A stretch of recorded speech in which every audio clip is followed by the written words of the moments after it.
দেখো আমার দুই ছেলের খেলা। এই ছোটটাকে নিয়ে বসি ওকে পড়াতে, তখন বড়টার পড়াশোনার এই অবস্থা দেখেছো। কিন্তু ছোটটাও বেশিক্ষণ ওর ঠাম্মার কাছে থাকতে চায় না, জন্য ওকে নিয়ে বসতে হয়।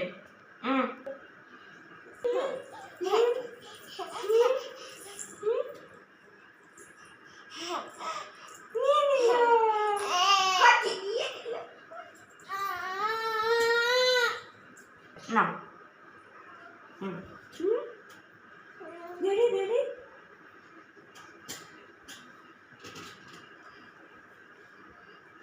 কি হয়েছে বাবা, কলম খাচ্ছ কেন? কলম খাচ্ছ কেন? নম করো, প্রণাম করো। নম নম নম নম। তুমি ধরো, আমি করি। ধরো।